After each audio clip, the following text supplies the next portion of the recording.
empowering women in Christ. Hallelujah. Shekinah ന്യൂസിൻ്റെ എല്ലാ പ്രിയ പ്രേക്ഷകർക്കും നമ്മുടെ കർത്താവായ യേശു ക്രിസ്തുവിൻ്റെ കൃപയും സമാധാനവും ആശംസിക്കുകയാണ്. പ്രഷില്ല പ്രോഗ്രാമിൻ്റെ എപ്പിസോഡിലേക്ക് എല്ലാവരെയും ഏറ്റവും സ്നേഹത്തോടെ സ്വാഗതം ചെയ്യുന്നു. നമ്മൾ കഴിഞ്ഞ ആഴ്ച പഠിച്ചു നിർത്തിയത് നമ്മുടെ എല്ലാം പൂർവ്വ മാതാവായ, ജീവിക്കുന്നവരുടെ എല്ലാം അമ്മയായ ഹവ്വായെ കുറിച്ചായിരുന്നു. നമ്മൾ കണ്ടു ഹവ്വായുടെ ജീവിതത്തിൽ എപ്രകാരമാണ് സംശയത്തിലൂടെ, ചതിയിലൂടെ, വഞ്ചനയിലൂടെ സാത്താൻ ഹവ്വായെ ദൈവകൽപ്പനകൾ പാലിക്കുന്നതിൽ നിന്ന് എങ്ങനെയാണ് വേർപെടുത്തിയത് എന്ന്, വേറൊരു വഴിക്ക് നയിച്ചത് എന്ന് നമ്മൾ കണ്ടതാണ്. ആ ഒരു വലിയ തെറ്റ് തൻ്റെ ഭാഗത്തു നിന്നുണ്ടായപ്പോഴും അതിൽ തന്നെ തളർന്നു വീഴാതെ, അവിടെ തന്നെ കിടക്കാതെ, കർത്താവിന്റെ കൃപയിൽ, കർത്താവിന്റെ വാഗ്ദാനത്തിന്റെ പ്രത്യാശയിൽ ഒരു ജീവിതത്തിലേക്ക്, ഒരു പുതിയ അധ്യായത്തിലേക്ക് തന്നെ കടക്കുന്ന ഹവ്വായുടെ ജീവിതത്തെ നമ്മൾ പഠിക്കുകയുണ്ടായി. എൻ്റെ പ്രിയ സഹോദരങ്ങളെ, നാം എല്ലാവരും തെറ്റ് ചെയ്തിട്ടുള്ളവരാണ്, പാപത്തിന് അടിമയായിട്ടുള്ളവരാണ്. എന്നാൽ പാപം ചെയ്തു എന്നതുകൊണ്ട് അവിടെ തന്നെ കിടക്കാതെ, കുറ്റബോധത്തിൽ തുടർന്നുള്ള ജീവിതം മുന്നോട്ട് കൊണ്ടുപോകാതെ കർത്താവിൽ പ്രത്യാശ അർപ്പിക്കാൻ, കർത്താവിന്റെ വാഗ്ദാനങ്ങളിൽ ഉറച്ചു നിൽക്കാനുള്ള ആ വലിയൊരു ആഹ്വാനമാണ് ഹവ്വായിലൂടെ കർത്താവ് നാം ഓരോരുത്തർക്കും നൽകുന്നത്. ജീവിതത്തിലെ പ്രതിസന്ധികള്, തെറ്റുകള് എല്ലാം കണ്ട് പകച്ചു നിൽക്കാതെ കർത്താവിൽ ശാന്തമായിരിക്കാനാണ് കർത്താവ് ആഗ്രഹിക്കുന്നത്. ഇത് തന്നെയാണ് സങ്കീർത്തകനായ ദാവീദും നമ്മോട് ആവശ്യപ്പെടുന്നത്. ദാവീദിലൂടെ കർത്താവ് നമ്മോട് ആവശ്യപ്പെടുന്ന ഒരു മനോഭാവമുണ്ട്, അല്ലെങ്കിൽ നമ്മുടേതായ ഒരു ഭാവം. സങ്കീർത്തനങ്ങൾ 131 2 വാക്യത്തിൽ കർത്താവ് നമുക്ക് പറഞ്ഞു തരുന്നുണ്ട്. അവിടെ ദാവീദ് രാജാവ് ഏറ്റു പറയുകയാണ്, മാതാവിന്റെ മടിയിൽ ശാന്തനായി കിടക്കുന്ന ശിശുവിനെ എന്ന പോലെ ഞാൻ എന്നെ തന്നെ ശാന്തനാക്കി. ശാന്തമായി ഉറങ്ങുന്ന ശിശുവിനെ പോലെയാണ് എൻ്റെ ആത്മാവ്. നമുക്കറിയാം, ദാവീദ് രാജാവ് തന്റെ ജീവിതത്തിൽ തെറ്റ് സംഭവിച്ചിട്ടുണ്ട്, ഒത്തിരിയേറെ പ്രതിസന്ധികളിലൂടെ കടന്നു പോയവനാണ്. എന്നാൽ അദ്ദേഹം ഏറ്റു പറയുകയാണ്, മാതാവിന്റെ മടിയിൽ ശാന്തമായി ഉറങ്ങുന്ന ശിശുവിനെ പോലെ ഞാൻ എന്നെ തന്നെ ശാന്തനാക്കി. അതെപ്പോഴാ സാധിച്ചത്? കർത്താവിൽ ആശ്രയിച്ചപ്പോഴാണ് ശാന്തമായി ഉറങ്ങുന്ന ശിശുവിനെ പോലെ ആകാൻ, അങ്ങനത്തെ ഒരു ആത്മാവിന് ഉടമയായി തീരാൻ ദാവീദിന് സാധിച്ചത്. എൻ്റെ പ്രിയ സഹോദരങ്ങളെ, ഈ ഒരു കൃപയ്ക്ക് വേണ്ടി നമുക്കും പ്രാർത്ഥിക്കാം.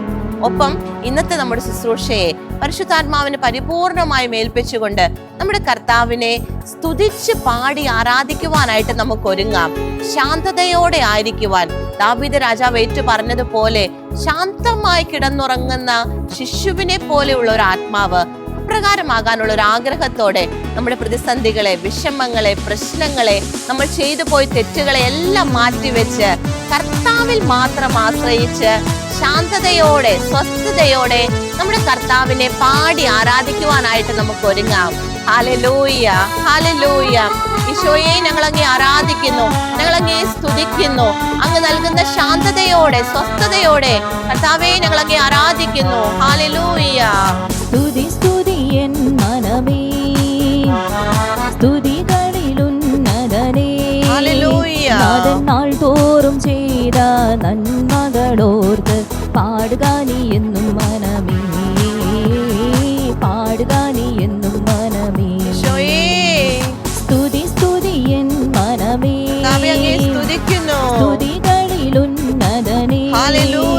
നാഥൻ നാൾ തോറും ചെയ്ത നന്മകളോർത്ത് പാടുക നീ എന്നും മനമേ, പാടുക നീ എന്നും മനമേ. Hallelujah, hallelujah. ഈശോയെ, അമ്മയുടെ മടിയിൽ ശാന്തമായി ഉറങ്ങുന്ന ശിശുവിനെ പോലെ ശാന്തമാകുവാൻ, സ്വസ്ഥമാകുവാൻ, ഞങ്ങളെ തന്നെ ശാന്തമാക്കുവാനുള്ള കൃപ, ആ ഒരു വലിയ അഭിഷേകം കർത്താവേ ഞങ്ങൾക്ക് നൽകണമേ. Hallelujah, hallelujah. ഈശോയെ നന്ദി, ഈശോയെ ആരാധന.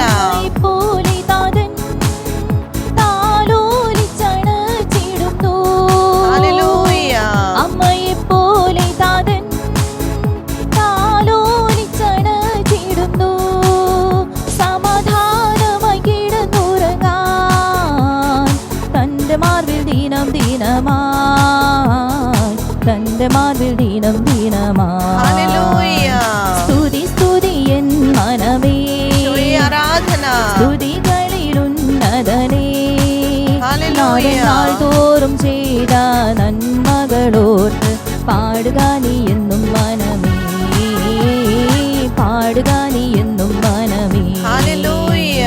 സ്തുതി സ്തുതി എൻ മനമേ, സ്തുതികളിലുന്നതനേ, നാഥൻ നാൾ തോറും ചെയ്ത നന്മകളോർത്ത് പാടുക നീ എന്നും മനമേ, പാടുക നീ എന്നും മനമേ. ഈശോയെ അങ്ങേ ഞങ്ങൾ പാടി ആരാധിക്കുന്നു. പാടുക നീ എന്നും മനമേ, പാടുക നീ എന്നും മനമേ. ഹല്ലേലൂയ. ഹല്ലേലൂയ. ഈശോയെ ആരാധന. ഈശോയെ ഞങ്ങൾ അങ്ങേ ആരാധിക്കുന്നു, ഞങ്ങൾ അങ്ങേ സ്തുതിക്കുന്നു, കർത്താവേ അങ്ങേ മഹത്വപ്പെടുത്തുന്നു. ഹല്ലേലൂയ. ഹല്ലേലൂയ. ഹല്ലേലൂയ. കർത്താവേ ശാന്തമായിട്ടായിരിക്കുവാനായിട്ട് അമ്മയുടെ മടിയിൽ യാതൊന്നും ആകുലപ്പെടാതെ ശാന്തമായി ഉറങ്ങുന്ന ശിശുവിനെ പോലെ അങ്ങയുടെ സാന്നിധ്യത്തിൽ ശാന്തതയോടെ ആയിരിക്കുവാൻ, സ്വസ്ഥമായിട്ടിരിക്കുവാൻ, പ്രതിസന്ധികളെ, പ്രതികൂലങ്ങളെ, തെറ്റുകൾ ചെയ്ത ആ കുറ്റബോധത്തെ എല്ലാം മാറ്റിവെച്ച് സ്വസ്ഥതയോടെ ആയിരിക്കുവാനുള്ള കൃപ, ആ ഒരു അഭിഷേകം കർത്താവേ ഞങ്ങൾക്ക് നൽകണമേ. ഹല്ലേലൂയ. ഹല്ലേലൂയ. ഈശോയെ നന്ദി, ഈശോയെ ആരാധന. ഹല്ലേലൂയ. ഹല്ലേലൂയ. ഞങ്ങളുടെ പ്രിയപ്പെട്ട അമ്മേ മാതാവേ, തിരുവചനം ഞങ്ങളെ ഓർമ്മിപ്പിച്ചതുപോലെ അമ്മയുടെ മടിയിൽ ശാന്തമായി ഉറങ്ങുന്ന ഒരു ആത്മാവ്, അതാണല്ലോ അമ്മയുടെ ജീവിതം ഞങ്ങൾക്ക് കാണിച്ചു തന്നത്. ആ ഒരു കൃപയിൽ വ്യാപരിക്കുവാനായിട്ട് ഞങ്ങൾ ഓരോരുത്തർക്കും വേണ്ടി അമ്മേ മാതാവേ പ്രാർത്ഥിക്കണമേ. വിശുദ്ധ യോസേപ്പ് പിതാവേ, തിരുകുടുംബത്തിന്റെ പാലക, തിരുകുടുംബത്തെ ഏത് പ്രതിസന്ധിയിലും വളരെ ശാന്തമായിട്ട് മുന്നോട്ട് നയിച്ച ആ തിരുകുടുംബത്തിന്റെ പാലകനായ വിശുദ്ധ യോസേപ്പ് പിതാവേ, ഞങ്ങളുടെ കുടുംബങ്ങളിലും ഈ ശാന്തതയുടെ അഭിഷേകം, സ്വസ്ഥതയുടെ അഭിഷേകം നിറയുവാനായിട്ട് യോസേപ്പ് പിതാവേ ഞങ്ങൾക്ക് വേണ്ടി പ്രാർത്ഥിക്കണമേ. നമുക്ക് ചേർന്ന് പ്രാർത്ഥിക്കാം. നന്മ നിറഞ്ഞ മറിയമേ സ്വസ്തി, കർത്താവ് അങ്ങയോട് കൂടെ സ്ത്രീകളിൽ അങ്ങ് അനുഗ്രഹിക്കപ്പെട്ടവളാകുന്നു. അങ്ങയുടെ ഉദരത്തിൻ ഫലമായ ഈശോ അനുഗ്രഹിക്കപ്പെട്ടവനാകുന്നു. പരിശുദ്ധ മറിയമേ, തമ്പുരാന്റെ അമ്മേ, പാപികളായ ഞങ്ങൾക്ക് വേണ്ടി ഇപ്പോഴും ഞങ്ങളുടെ മരണസമയത്തും തമ്പുരാനോട് അപേക്ഷിക്കണമേ. ആമേൻ. യേശുക്രിസ്തുവിൽ എൻ്റെ പ്രിയ സഹോദരങ്ങളെ, നമ്മൾ ഇന്ന് ചിന്തിക്കുവാനും പഠിക്കുവാനുമായിട്ട് പോകുന്നത് പഴയ നിയമത്തിലെ ന്യായാധിപന്മാരുടെ പുസ്തകത്തിൽ നമ്മൾ കണ്ടുമുട്ടുന്ന ദലീലയെ കുറിച്ചാണ്. നമുക്കൊക്കെ പരിചിതമായിരിക്കാം ദലീല എന്ന വ്യക്തിത്വം. സാംസൺ എന്ന ആ വലിയ ശക്തിയാൽ കർത്താവ് അനുഗ്രഹിച്ച ആ ഒരു വലിയ മനുഷ്യൻ, കർത്താവിനാൽ തിരഞ്ഞെടുക്കപ്പെട്ട ഒത്തിരിയേറെ ദൗത്യങ്ങൾ നിർവഹിക്കുവാൻ കർത്താവ് നിയോഗിച്ച ഒരു ദൈവനിയോഗമുള്ള വ്യക്തിയായിരുന്നു സാംസൺ. എന്നാൽ സാംസന്റെ ജീവിതത്തിൽ തകർച്ചയ്ക്ക് കാരണമായി തീരുന്ന ഒരു വ്യക്തിത്വമാണ്, അല്ലെങ്കിൽ അതിൻ്റെ പ്രധാന കാരണമായിട്ടാണ് തിരുവചനത്തിൽ ദലീലയെ നമ്മൾ കണ്ടുമുട്ടുന്നത്. നമുക്കറിയാം, സാംസൺ ഒരു ദൈവനിയോഗം ഉണ്ടായിരുന്നു. കർത്താവ് പ്രത്യേകമായ ഒരു ദൗത്യ നിർവഹണത്തിനായിട്ടായിരുന്നു സാംസണെ ജന്മം കൊടുത്തത് തന്നെ. സാംസന്റെ ജന്മം നമുക്കറിയാം, സാംസന്റെ മാതാപിതാക്കൾ മക്കളില്ലാതെ ഒത്തിരിയേറെ വിഷമിച്ചു. അങ്ങനെ കർത്താവിൻ്റെ ഒരു ദൂതൻ നേരിട്ട് വന്ന് നൽകുന്ന ഒരു സന്ദേശത്തിൽ നിന്നാണ് സാംസന്റെ ജനനത്തെക്കുറിച്ച് മാതാപിതാക്കൾ അറിയുന്നത്. ആ ഒരു സമയത്ത് തന്നെ, ആദ്യം അറിയിപ്പ് നൽകുന്ന ആ സമയത്ത് തന്നെ സാംസന്റെ നിയോഗം എന്താണെന്ന് കർത്താവിൻ്റെ ദൂതൻ അവൻ്റെ മാതാപിതാക്കന്മാർക്ക് പറഞ്ഞു നൽകുന്നുണ്ടായിരുന്നു. നമുക്ക് ന്യായാധിപന്മാരുടെ പുസ്തകത്തിൽ ആ ഒരു വചനഭാഗം ഒന്ന് ശ്രദ്ധിക്കാം. 13-ാം അധ്യായത്തിൽ 5-ാം വാക്യത്തിന്റെ അവസാനത്തിലാണ് നമ്മൾ ഇത് കാണുന്നത്. ആ ഭാഗം മുഴുവൻ അവന്റെ അമ്മ മനോവ, അപ്പനാണ്, മനോവയുടെ ഭാര്യയ്ക്ക് കർത്താവിന്റെ ദൂതൻ നൽകുന്ന സന്ദേശമാണ്. ആ സന്ദേശത്തിന്റെ അവസാനത്തിൽ സാംസണെ കുറിച്ച് എന്താണ് കർത്താവിന്റെ ആത്മാവ് അവിടെ പറഞ്ഞു വെച്ചിരിക്കുന്നത്? അവൻ ഫിലിസ്ത്യരുടെ കയ്യിൽ നിന്ന്, സാംസൺ ഫിലിസ്ത്യരുടെ കയ്യിൽ നിന്ന് ഇസ്രായേലിനെ വിടുവിക്കാൻ ആരംഭിക്കും. ഇസ്രായേലിനെ വിടുവിക്കാൻ ആരംഭിക്കും. ഫിലിസ്ത്യരുടെ ഭാഗത്തു നിന്ന് ഇസ്രായേൽക്കാർ വളരെയേറെ കഷ്ടതകൾ അനുഭവിക്കുന്ന സമയമാണ്. അവരെ എല്ലാ രീതിയിലും പീഡിപ്പിക്കുന്ന ഒരു സമയമാണ്. ആ ഒരു സമയത്താണ് കർത്താവിന്റെ ദൂതൻ ഈ ഒരു വാഗ്ദാനം നൽകുന്നത്. ഫിലിസ്ത്യരുടെ കയ്യിൽ നിന്ന് ഇസ്രായേലിനെ മോചിപ്പിക്കാനായിട്ട് കർത്താവിന്റെ ഒരു ഉപകരണമായിട്ടാണ് സാംസണെ ജന്മം നൽകുന്നത് എന്നാണ് കർത്താവിന്റെ ദൂതൻ ഇവിടെ പറയുന്നത്. അങ്ങനെ സാംസൺ ജനിച്ചു, വളർന്നു. എന്നാൽ അവൻ്റെ വളർച്ചയുടെ ഘട്ടങ്ങളിൽ പലപ്പോഴും കർത്താവിൻ്റെ നിയമത്തിൽ നിന്ന് അവൻ തെറ്റിപ്പോകുന്നുണ്ട്, കർത്താവിൻ്റെ വഴിയിൽ നിന്ന് അകന്നു പോകുന്നുണ്ട്. അപ്പോഴൊക്കെ കർത്താവ് ഒന്നല്ലെങ്കിൽ മറ്റു രീതിയിൽ മുന്നറിയിപ്പുകൾ മാതാപിതാക്കളിലൂടെയും എല്ലാം മുന്നറിയിപ്പ് നൽകുന്നുണ്ട്. എന്നാൽ അതൊന്നും ശ്രദ്ധിക്കാതെ സാംസന്റേതായ രീതിയിൽ മുന്നോട്ട് പോവുകയാ. അങ്ങനെ ഇരിക്കവെയാണ് ഈ ദലീല എന്ന സ്ത്രീയെ സാംസൺ കണ്ടുമുട്ടുന്നത്. നമുക്ക് ആ വചനഭാഗത്തേക്ക് വരാം. ന്യായാധിപന്മാരുടെ പുസ്തകം 16-ാം അധ്യായത്തിൽ 4-ാം തിരുവാക്യം. അതിനുശേഷം സോറേക്ക് താഴ്വരയിലുള്ള ദലീല എന്ന സ്ത്രീയെ അവൻ സ്നേഹിച്ചു. ദലീല എന്ന സ്ത്രീയെ സാംസൺ സ്നേഹിച്ചു. എൻ്റെ പ്രിയ സഹോദരങ്ങളെ, ഇതിനു മുൻപ് ഒത്തിരിയേറെ തെറ്റുകൾ സാംസന്റെ ഭാഗത്തു നിന്ന് വന്നിട്ടുണ്ട്. ഒരു ഫിലിസ്തീയ യുവതി അവൻ വിവാഹം കഴിക്കുന്നുണ്ട്, വീണ്ടും ഒരു സ്വൈരിണിയുമായിട്ട് അവൻ പാപം ചെയ്യുന്നുണ്ട്. ഇതൊക്കെ കഴിഞ്ഞ ശേഷമാണ് ഈ ഒരു ദലീല എന്ന സ്ത്രീയെ അവൻ സ്നേഹിക്കുന്നത്. കർത്താവ് കൃത്യമായിട്ട് അവിടെ എഴുതി വെച്ചിരിക്കുകയാ, ദലീല എന്ന സ്ത്രീയെ അവൻ സ്നേഹിച്ചു. മറ്റൊരു സ്ത്രീയുമായിട്ടും ഈ ഒരു സ്നേഹം അവന് വന്നതായിട്ട് പറയുന്നില്ല. ദലീലയെ സാംസൺ കൃത്യമായിട്ട് ആത്മാർത്ഥമായിട്ട് സ്നേഹിച്ചിരുന്നു. എന്നാൽ ദലീല തിരിച്ച് സാംസനെ സ്നേഹിച്ചിരുന്നതായി തിരുവചനം പറയുന്നില്ല. എന്തായിരുന്നു ദലീലയുടെ ലക്ഷ്യമെന്ന് തൊട്ടടുത്ത വാക്യത്തിൽ നമുക്ക് വളരെ വ്യക്തമാണ്. 5-ാം തിരുവാക്യം നമുക്കൊന്ന് ശ്രദ്ധിക്കാം. ഫിലിസ്ത്യരുടെ നേതാക്കന്മാർ അവളുടെ അടുത്ത് ചെന്നു പറഞ്ഞു, സാംസണെ നീ വശീകരിക്കണം, അവന്റെ ശക്തി എവിടെ സ്ഥിതി ചെയ്യുന്നു എന്നും അവനെ എങ്ങനെ കീഴടക്കി ബന്ധിക്കാമെന്നും മനസ്സിലാക്കണം. ഞങ്ങൾ ഓരോരുത്തരും നിനക്ക് 1100 വെള്ളിനാണയം തരാം. ഇവിടെ ദലീലയെ അവിടുത്തെ ഫിലിസ്തീൻ നേതാക്കൾ സമീപിക്കുകയാണ്. എങ്ങനെ സാംസൺ ഒരു അവസാനം വരുത്താം എന്നതായിരുന്നു അവരുടെ ലക്ഷ്യം. അത് ആ ഒരു ലക്ഷ്യം അല്ലെങ്കിൽ സാംസന്റെ ശക്തിയുടെ രഹസ്യം ആർക്കും അറിവുണ്ടായിരുന്നില്ല. അത് കണ്ടുപിടിക്കാനായിട്ട് ദലീലയെ അവർ ചുമതലപ്പെടുത്തുകയാണ്. അതിനായിട്ട് അവർ പറഞ്ഞ വാക്യം നമ്മൾ പ്രത്യേകം ശ്രദ്ധിക്കണം. ദലീലയോട് അവർ പറയുകയാണ്, സാംസണെ നീ വശീകരിക്കണം. എൻ്റെ പ്രിയ സഹോദരങ്ങളെ, ഈ ഒരു ഭാഗമാണ് നമ്മൾ ഇന്ന് ചിന്തയ്ക്കായിട്ട് എടുക്കുന്നത്. സാംസൺ ദലീലയെ ഒത്തിരിയേറെ സ്നേഹിച്ചിരുന്നു. എന്നാൽ ദലീല അവളുടെ വ്യക്തിപരമായ ആവശ്യങ്ങൾക്ക് വേണ്ടി ചില സ്വർണ്ണ നാണയങ്ങൾ അല്ലെങ്കിൽ വെള്ളി നാണയങ്ങൾക്ക് വേണ്ടിയിട്ട് സാംസന്റെ സ്നേഹത്തെ മുതലെടുക്കുകയാണ്. സാംസനെ ഒരു വിധത്തിൽ ചതിക്കുകയാണ് അവൾ ചെയ്യുന്നത്. സാംസന്റെ ചരിത്രം നമുക്കറിയാം. ഒടുവിൽ അവൻ ആ ചതിയിൽ വീഴുന്നുണ്ട്. ആ ഭാഗത്തേക്ക് നമുക്ക് പിന്നീട് വരാം. എന്നാൽ ഇവിടെ തിരുവചനം പറയുകയാണ്, സാംസൺ അവളെ ഒത്തിരിയേറെ സ്നേഹിച്ചിരുന്നു.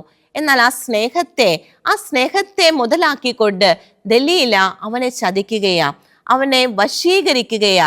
ആ ഒരു നാണയങ്ങൾക്ക് വേണ്ടി, അവളുടെ ആ വ്യക്തി നേട്ടങ്ങൾക്ക് വേണ്ടി, സാമ്പത്തിക ലാഭത്തിന് വേണ്ടി അവൾ സാംസനെ ഉപയോഗിക്കുന്നതായിട്ടാണ് നമ്മൾ കാണുന്നത്. എൻ്റെ പ്രിയ സഹോദരങ്ങളെ, ഇത് കേൾക്കുമ്പോൾ നമുക്ക് ദലീലയോട് നന്നായിട്ടൊരു വിഷമം തോന്നും. കർത്താവിനാൽ നിയോഗം ലഭിച്ച, വളരെയേറെ അനുഗ്രഹീതനായ, ഒത്തിരിയേറെ കൃപകൾ ഉണ്ടായിരുന്ന, ശക്തിയാൽ കർത്താവ് അഭിഷേകം ചെയ്തിരുന്ന സാംസനെ ചതിക്കുന്ന ഒരു ദലീല. എന്നാൽ നമുക്ക് നമ്മുടെ ജീവിതത്തിലേക്ക് ഒന്ന് കടന്നു വരാൻ പ്രിയമുള്ളവരെ. നമ്മളെ സ്നേഹിക്കുന്ന ഒത്തിരിയേറെ പേര് നമുക്ക് ചുറ്റുമുണ്ട്. ആത്മാർത്ഥമായിട്ട് നമ്മളെ സ്നേഹിക്കുന്നവർ. പലപ്പോഴും നമ്മൾ അവരുടെ സ്നേഹത്തെ മുതലാക്കാറില്ലേ? നേരിട്ട് പൈസയ്ക്ക് വേണ്ടിയിട്ടാവണമെന്നില്ല, ഒന്നല്ലെങ്കിൽ മറ്റൊരു രീതിയിൽ എന്നെ സ്നേഹിക്കുന്നവരുടെ ആ ഒരു സ്നേഹത്തെ മുതലാക്കുന്ന നമ്മുടെ ആ ഒരു സ്വഭാവത്തെ അല്ല ഇവിടെ ദലീല നമുക്ക് കാണിച്ചു തരുന്നത്. ദലീലയെ നമ്മൾ കുറ്റം പറയുമ്പോഴും ദലീലയെ വെറുപ്പോടെ വീക്ഷിക്കുമ്പോഴും ആ ദലീലയുടെ സ്വഭാവം നമ്മുടെ ജീവിതത്തിലും ഉണ്ടോ എന്ന് നമ്മൾ പരിശോധിക്കണം. എല്ലാത്തിലും ഉപരിയായിട്ട് എല്ലാം മറന്ന് നമ്മെ സ്നേഹിച്ച ഒരു കർത്താവുണ്ട്. നാം ഓരോരുത്തരെയും ഒത്തിരിയേറെ സ്നേഹിച്ച ഒരു കർത്താവ്, തിരിച്ച് സ്നേഹമൊന്നും പ്രതീക്ഷിച്ചിട്ടല്ല, നമ്മെ വ്യക്തിപരമായി സ്നേഹിച്ച ഒരു കർത്താവ്. കർത്താവിൻ്റെ സ്നേഹത്തെ മറ്റ് പലതിനും വേണ്ടി നമ്മൾ മാറ്റി വയ്ക്കുന്നുണ്ടോ എന്ന് നമ്മൾ ചിന്തിക്കണം. ഇവിടെ ദലീല വെള്ളി നാണയങ്ങൾക്ക് വേണ്ടിയിട്ടാണ് സാംസന്റെ സ്നേഹത്തെ ഉറ്റുകൊടുക്കുന്നത്. നാം ഓരോരുത്തരും നമ്മുടെ കർത്താവിൻ്റെ സ്നേഹത്തെ എത്രയോ നിസ്സാരമായ കാര്യങ്ങൾക്ക് വേണ്ടിയാണ് മാറ്റിവെക്കുന്നത്. അത് കാണാണ്ട് പോകുന്നത്, കർത്താവിൻ്റെ സ്നേഹത്തെ തിരിച്ചറിയാതെ പോകുന്നത്. നമ്മുടെ കർത്താവിന് നമ്മോടുള്ള സ്നേഹത്തെ പ്രതി എന്തൊക്കെ തിരുവചനങ്ങളാണ് നമ്മുടെ തിരുവചനത്തിൽ നമുക്ക് കാണുവാൻ സാധിക്കുന്നത്. നമുക്ക് വിശുദ്ധ യോഹന്നാന്റെ സുവിശേഷത്തിലേക്ക് ഒന്ന് കടന്നു വരാം. അവിടെ 3-ാം അധ്യായം 16 തിരുവാക്യം നമുക്കൊന്ന് ശ്രദ്ധിക്കാം. എന്തെന്നാൽ അവനിൽ വിശ്വസിക്കുന്ന ഏവനും നശിച്ചു പോകാതെ നിത്യജീവൻ പ്രാപിക്കുന്നതിനു വേണ്ടി തന്റെ ഏകജാതനെ നൽകാൻ തക്കവിധം ദൈവം ലോകത്തെ അത്രമാത്രം സ്നേഹിച്ചു. തൻ്റെ ഏകജാതനെ നൽകാൻ തക്കവിധം ദൈവം ലോകത്തെ അത്രമാത്രം, നമ്മെ ഓരോരുത്തരെയും അത്രമാത്രം സ്നേഹിച്ചു. ആ സ്നേഹത്തിൻ്റെ അപ്പുറത്ത് മറ്റൊന്നും ഉണ്ടായിരുന്നില്ല. തൻ്റെ ഏകജാതനെ നൽകാൻ തക്കവിധം. എത്രയോ പ്രാവശ്യം നമ്മൾ കേട്ടിട്ടുള്ള വചനമാണ്. എന്നാൽ ഈ ഒരു വചനത്തിൻ്റെ ആഴം നമ്മൾ മനസ്സിലാക്കിയിട്ടുണ്ടോ? കർത്താവിന് നമ്മോടുള്ള ആ ഒരു സ്നേഹം, ആ സ്നേഹത്തിൻ്റെ ആ ഒരു പാരമ്യമല്ലേ ഈ തിരുവചനം നമുക്ക് പറഞ്ഞു തരുന്നത്. വീണ്ടും വിശുദ്ധ യോഹന്നാൻ എഴുതിയ 1-ാം ലേഖനത്തിലേക്ക് നമുക്ക് കടന്നു വരാം. നമുക്കൊക്കെ പരിചിതമായ തിരുവചനമാണ് 3-ാം അധ്യായം 1-ാം തിരുവാക്യം. കണ്ടാലും എത്ര വലിയ സ്നേഹമാണ് പിതാവ് നമ്മോട് കാണിച്ചത്. ദൈവമക്കളെന്ന് നാം വിളിക്കപ്പെടുന്നു. നാം അങ്ങനെയാണ് താനും. പിതാവ് നമ്മോടുള്ള ആ സ്നേഹത്തിൻ്റെ മറ്റൊരടയാളമായിട്ട് തൻ്റെ പുത്രനെ നമുക്ക് നൽകി ദൈവമക്കളായിട്ട് നമ്മളെ ഉയർത്തി. ദൈവമക്കൾ എന്ന് നമ്മൾ വിളിക്കപ്പെടുന്നു. നമ്മൾ അങ്ങനെയാണ് താനും. സ്ലീഹ അത് ഉറപ്പിച്ച് പറയുകയാണ്. എൻ്റെ പ്രിയ സഹോദരങ്ങളെ, മറ്റൊന്നും നോക്കാതെ കർത്താവ് നമ്മെ സ്നേഹിച്ചു. എന്നാൽ ആ സ്നേഹത്തിന് നമ്മൾ എന്താ പകരം കൊടുക്കുന്നത്? ഇവിടെ ദലീല ചെയ്തതുപോലെ ചില നേട്ടങ്ങൾക്ക് വേണ്ടി കർത്താവ് എന്നെ സ്നേഹിക്കുന്നുണ്ടെന്ന് എനിക്കറിയാം, ഞാൻ കർത്താവിനോട് പ്രാർത്ഥിക്കുന്നുണ്ട്, കർത്താവിനോട് എൻ്റെ കാര്യങ്ങളെല്ലാം പറയുന്നുണ്ട്. ആ പറയുന്ന കാര്യങ്ങൾ എന്തെല്ലാമാണ് പ്രിയമുള്ളവരെ? നമ്മുടെ ഈ ലോക ജീവിതം അത് സുഖകരമായിട്ട് മുന്നോട്ട് പോകുവാൻ, പ്രതിസന്ധികളൊക്കെ മാറി, പ്രശ്നങ്ങളൊക്കെ മാറി, എല്ലാം നല്ല സ്മൂത്തായിട്ട് പോകാൻ ആവശ്യമായ കാര്യങ്ങളല്ലേ നമ്മൾ കർത്താവിനോട് ചോദിക്കുന്നത്? കർത്താവ് എന്നെ സ്നേഹിക്കുന്നുണ്ട്, പകരം എനിക്ക് ഈ വെള്ളി നാണയങ്ങളൊക്കെ വേണം. ഇത് തന്നെയല്ലേ നമ്മളും പറയുന്നത്? കർത്താവിൻ്റെ സ്നേഹത്തിന് നമ്മൾ എത്രയോ തവണ വിലയിട്ടിട്ടുണ്ട്. ആ ഒരു ബോധ്യത്തിലേക്കാണ് ഇന്ന് ദലീല നമ്മെ ഓരോരുത്തരെയും വിളിക്കുന്നത്. ദലീല ചെയ്ത അതേ തെറ്റ് കർത്താവുമായിട്ടുള്ള ബന്ധത്തിൽ നാം ഓരോരുത്തരും ചെയ്യുന്നുണ്ട് പ്രിയമുള്ളവരെ. കർത്താവിൻ്റെ സ്നേഹത്തിന് പലപ്പോഴും നമ്മൾ വിലയിടുന്നുണ്ട്. നമ്മുടെ പല ആവശ്യങ്ങൾ നേടിയെടുക്കാൻ, നമ്മുടെ പല പ്രതിസന്ധികൾ മാറുവാൻ, തടസ്സങ്ങൾ നീങ്ങുവാൻ. ഈ ലോക ജീവിതം, ഈ ഭൗതിക ജീവിതം ക്ഷണികമാണെന്ന് നമുക്കൊക്കെ അറിയാം. എങ്കിലും അത് സുഖകരമായി മുന്നോട്ട് പോകാൻ ആവശ്യമായ കാര്യങ്ങളൊക്കെ നമ്മൾ ചോദിച്ചുകൊണ്ടിരിക്കുകയാണ്. എന്നാൽ ദൈവമക്കളാണ്, ദൈവമകനാണ്, മകളാണ് ഞാൻ എന്ന ബോധ്യത്തിൽ, ആ ഒരു ഉറപ്പിൽ ജീവിക്കാൻ നമുക്ക് സാധിക്കുന്നുണ്ടോ? ഈ ലോക ജീവിതം ക്ഷണികമാണെന്നുള്ള ഒരു ഉറപ്പിൽ അതിൽ മുന്നോട്ട് പോകാൻ നമുക്ക് സാധിക്കുന്നുണ്ടോ? കർത്താവ് നമ്മോട് ഇന്ന് ചോദിക്കുന്നത്, കർത്താവിൻ്റെ സ്നേഹത്തിന് എല്ലാം മറന്ന് തൻ്റെ ഏകജാതനെ നൽകിക്കൊണ്ട് നമ്മെ സ്നേഹിക്കാൻ തക്കവിധം അത്രമാത്രം നമ്മെ സ്നേഹിക്കുന്ന കർത്താവിന് നാം എന്താ പകരം കൊടുക്കുന്നത്? ആ ഒരു ചോദ്യത്തിന് നമുക്ക് സ്വയം വിലയിരുത്തി ഉത്തരം കണ്ടെത്തി നമ്മുടെ കർത്താവിൻ്റെ മുൻപിൽ നമുക്കായിരിക്കാം പ്രിയമുള്ളവരെ. ഇവിടെ ദലീലയായിട്ട് നമ്മൾ മാറുന്നുണ്ടോ എന്നാണ് നമ്മൾ ചിന്തിച്ചത്. എന്നാൽ മറ്റൊരു കാര്യം ഇവിടെ ചിന്തിക്കേണ്ടതായിട്ടുള്ളത്, ദലീല സാംസന്റെ ജീവിതത്തിൽ ദുഷ്സ്വാധീനമായിട്ട് വരുന്നതായി നമുക്ക് കാണുവാൻ സാധിക്കും. ഇതുപോലെ കർത്താവുമായിട്ട് ഐക്യത്തിലുള്ള നമ്മുടെ ജീവിതത്തിൽ ദുഷ്സ്വാധീനങ്ങളായിട്ട്, വശീകരണങ്ങളായിട്ട് വരുന്ന സംഭവങ്ങളെക്കുറിച്ചും നമ്മൾ ചിന്തിക്കേണ്ടതായിട്ടുണ്ട്. ഇവിടെ സ്നേഹം നടിച്ചതുകൊണ്ടാണ് സാംസന് ദലീലയുമായി അത്രയും അടുത്തൊരു ബന്ധം വരുന്നത്. അങ്ങനെ വേഷപ്രച്ഛന്നമായിട്ട് കർത്താവിൽ നിന്ന് നമ്മെ അകറ്റുന്ന ഒത്തിരിയേറെ കാര്യങ്ങളുണ്ട് പ്രിയമുള്ളവരെ. നമ്മുടെ തന്നെ ബോധ്യങ്ങളാകാം, നമ്മുടെ സുഹൃത്തുക്കളുടെ, നമ്മുടെ ചുറ്റുമുള്ളവരുടെ വാക്കുകളാകാം, നമ്മുടെ തന്നെ ചിന്തകളാകാം. കർത്താവിൽ നിന്ന് നാം അറിയാതെ നമ്മെ അകറ്റുന്ന പലതുമുണ്ട്. ഇതിന് തൊട്ട് മുൻപ് നമ്മൾ പഠിച്ചു ഹവ്വായെ കുറിച്ച്. എപ്രകാരമാണ് തന്ത്രപൂർവം, വളരെ ക്രൂക്കഡായിട്ട് സാത്താൻ ഹവ്വായുടെ ജീവിതത്തിൽ ഇടപെട്ടതെന്ന് നമ്മൾ കണ്ടു. കൊറിന്തോസുകാർക്ക് എഴുതിയ 2-ാം ലേഖനത്തിലേക്ക് നമുക്കൊന്ന് കടന്നു വരാം. അവിടെ 11-ാം അധ്യായത്തിൽ 3-ാം തിരുവാക്യം നമുക്കൊരു മുന്നറിയിപ്പായിട്ട് നമ്മൾ കണ്ടതാണ് ആ തിരുവചനം. ഒരിക്കൽ കൂടി നമുക്ക് ആ വചനം ഒന്ന് ശ്രദ്ധിക്കാം.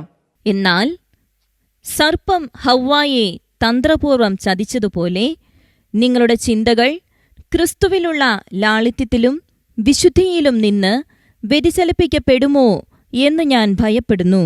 ഹവ്വായെ സർപ്പം തന്ത്രപൂർവം ചതിച്ചതുപോലെ നമ്മളുടെ ചിന്തകളാണ് മെയിനായിട്ട് നമ്മെ കർത്താവിൽ നിന്ന് അകറ്റുന്നത്. നമ്മുടെ തന്നെ ചിന്തകൾ, അത് ക്രിസ്തുവിലുള്ള ലാളിത്യത്തിൽ നിന്ന്, ആ ഒരു വിശുദ്ധിയിൽ നിന്നെല്ലാം വ്യതിചലിപ്പിക്കപ്പെടുമോ എന്ന് സ്ലീഹ ഭയപ്പെടുന്നു എന്നാ പറയുന്നത്. സർപ്പം ഹവ്വായെ തന്ത്രപൂർവം ചതിച്ചു. ഇവിടെ ദലീലയിലൂടെ തന്ത്രപൂർവം സാംസൺ ചതിക്കപ്പെടുകയാണ്. ആ ദലീലയുടെ വശീകരണത്തിലൂടെ സാംസൺ ചതിക്കപ്പെടുകയാ. ഇതുപോലെ കർത്താവിനോടുള്ള ഐക്യത്തിലുള്ള നമ്മുടെ ജീവിതത്തിൽ നിന്ന് നമ്മെ ചതിക്കുവാൻ, നമ്മെ വഴിമാറ്റി വിടുവാൻ പലതും വളരെ തന്ത്രപൂർവം കടന്നു വരാം. പത്രോസ്ലീഹ എഴുതിയ 1-ാം ലേഖനം അവിടെ 5-ാം അധ്യായത്തിലെ 8-ാം തിരുവാക്യം നമുക്കൊന്ന് ശ്രദ്ധിക്കാം. നിങ്ങളുടെ ശത്രുവായ പിശാച് അലറുന്ന സിംഹത്തെ പോലെ ആരെ വിഴുങ്ങണമെന്ന് അന്വേഷിച്ചുകൊണ്ട് ചുറ്റി നടക്കുന്നു. എൻ്റെ പ്രിയ സഹോദരങ്ങളെ, നമുക്ക് ഓരോരുത്തർക്കും കർത്താവ് നൽകുന്ന വലിയൊരു മുന്നറിയിപ്പാണിത്.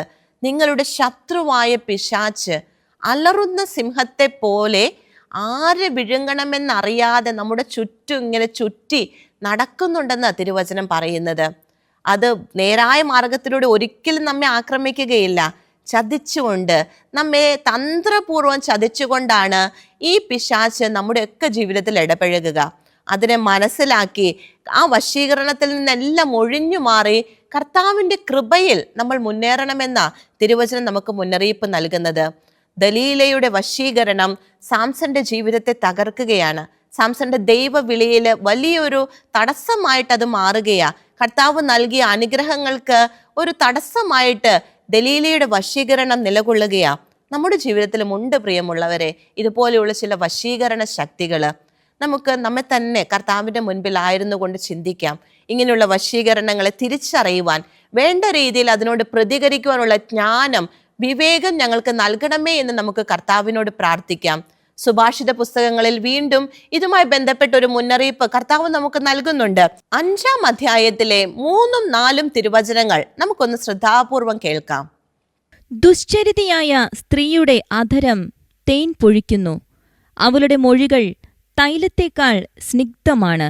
എന്നാൽ ഒടുവിൽ അവൾ കാഞ്ഞിരം പോലെ കയ്പുള്ളവളും ഇരുതലവാൾ പോലെ മൂർച്ചയുള്ളവളുമായി തീരും.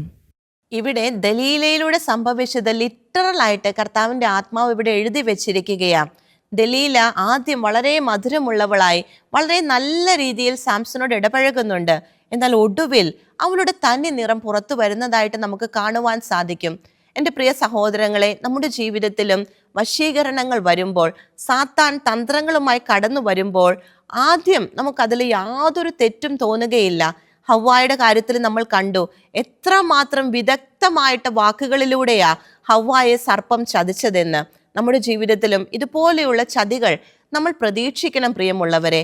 ആദ്യം അതെല്ലാം വളരെ നല്ലതായിട്ടേ നമുക്ക് തോന്നുകയുള്ളൂ. ഒടുവിൽ അത് തെറ്റിപ്പോയി എന്ന്, കാഞ്ഞിരം പോലെ കഴിക്കുമെന്ന് പറയുന്ന ആ ഒരു അവസ്ഥ വരുമ്പോഴേക്കും നമുക്ക് പിന്നെ തിരിച്ചു നടക്കാൻ പറ്റുന്ന ഒരവസ്ഥ ആയിരിക്കുകയില്ല. സാംസന്റെ ജീവിതത്തിലും അത് തന്നെയാണ് സംഭവിച്ചത്. ദലീലയുടെ വശീകരണത്തിൽ സാംസൺ വീഴുകയാണ്. ആ കർത്താവിൻ്റെ വലിയ വിളിയിൽ സാംസൺ അവിടെ തടസ്സങ്ങൾ നേരിടുകയാണ്. നമുക്ക് സാംസന്റെ ജീവിതത്തിൽ അത് വ്യക്തമായിട്ട് കാണാൻ സാധിക്കും. നമ്മുടെ ജീവിതത്തിലും നമുക്ക് ശ്രദ്ധയുള്ളവരായിരിക്കാം പ്രിയമുള്ളവരെ. സാത്താന്റെ തന്ത്രങ്ങൾക്ക് എതിരായിട്ട് വളരെ ജാഗ്രതയുള്ളവരായിട്ട് നമുക്ക് വർത്തിക്കാം. അവൻ അലറുന്ന സിംഹത്തെ പോലെ ആരെ വിഴുങ്ങണമെന്നറിയാതെ ചുറ്റി നടക്കുന്നുണ്ട്. അവൻ്റെ ആ കെണികളിൽ വീഴാതെ നമുക്ക് നമ്മെ തന്നെ കാക്കാം. കർത്താവിൻ്റെ ജ്ഞാനത്തിൽ നിറഞ്ഞ്, വിവേകത്തിൽ നിറഞ്ഞ്, കർത്താവിൻ്റെ കൃപയിൽ എപ്പോഴും ആയിരിക്കുവാനായിട്ട് നമുക്ക് ശ്രമിക്കാം. സുഭാഷിത പുസ്തകങ്ങളിൽ ഒരു മുന്നറിയിപ്പ് കൂടി കർത്താവ് നമുക്ക് നൽകുന്നുണ്ട്. 4-ാം അധ്യായത്തിലെ 23-ാം തിരുവാക്യം നമുക്കൊന്ന് ശ്രദ്ധിക്കാം. നിന്റെ ഹൃദയത്തെ ജാഗരൂകതയോടെ കാത്തു സൂക്ഷിക്കുക. നിന്റെ ഹൃദയത്തെ ജാഗരൂകതയോടെ കാത്തു സൂക്ഷിക്കുക. ജീവന്റെ ഉറവകൾ അതിൽ നിന്നാണ് ഒഴുകുന്നത്. തിരുവചനം പറയുകയാണ്, നിന്റെ ഹൃദയത്തെ ജാഗരൂകതയോടെ കാത്തു സൂക്ഷിക്കുക. തെറ്റായ ചിന്തകളിൽ നിന്ന്, തെറ്റായ സ്വാധീനങ്ങളിൽ നിന്ന്, തെറ്റായ സാമീപ്യങ്ങളിൽ നിന്നെല്ലാം നമ്മുടെ ഹൃദയത്തെ ജാഗരൂകതയോടെ കാത്തു സൂക്ഷിക്കുക. അങ്ങനെ കാത്തു സൂക്ഷിക്കുമ്പോൾ മാത്രമേ ജീവന്റെ അരുവികൾ അതിൽ നിന്ന് പുറത്തേക്ക് ഒഴുകുകയുള്ളൂ.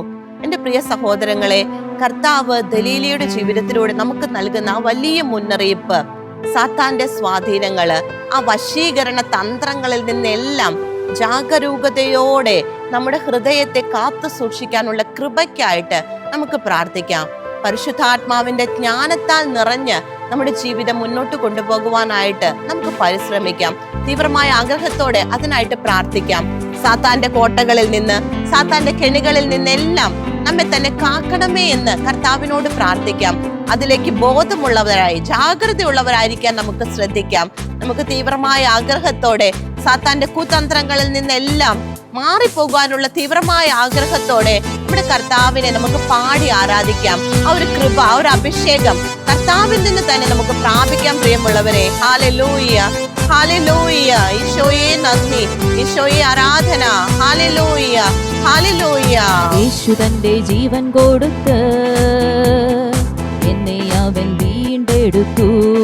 ഹല്ലേലൂയ. തന്റെ തന്നെ രക്തം കൊടുത്ത് എന്നെ അവൻ സ്വന്തമെടുത്തു.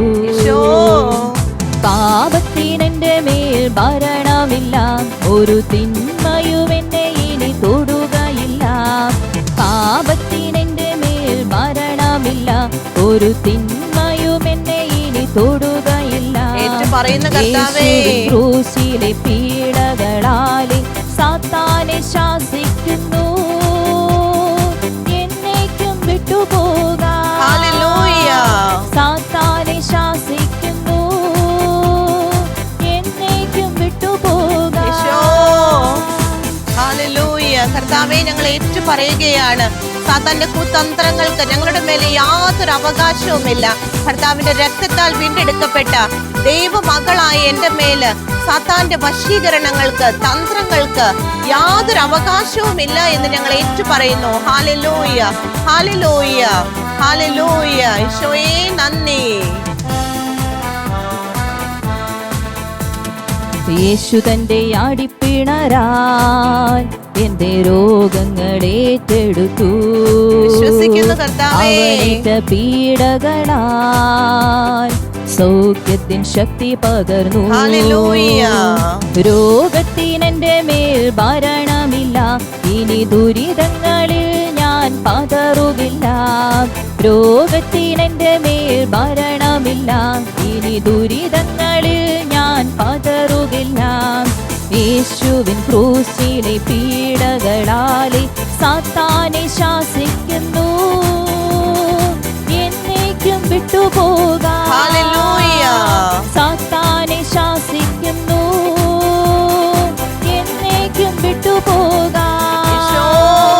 പാപത്തിനെന്റെ മേൽ ഭരണമില്ല, ഒരു തിന്മയും എന്നെ ഇനി തൊടുകയില്ല. പാപത്തിനെന്റെ മേൽ ഭരണമില്ല, ഒരു തിന്മയും എന്നെ ഇനി തൊടുകയില്ല. യേശുവിൻ ക്രൂശിലെ പീഡകളാലെ സാത്താനെ ശാസിക്കുന്നു, എന്നേക്കും വിട്ടുപോകാം. സാത്താനെ ശാസിക്കുന്നു, എന്നേക്കും വിട്ടുപോകാം.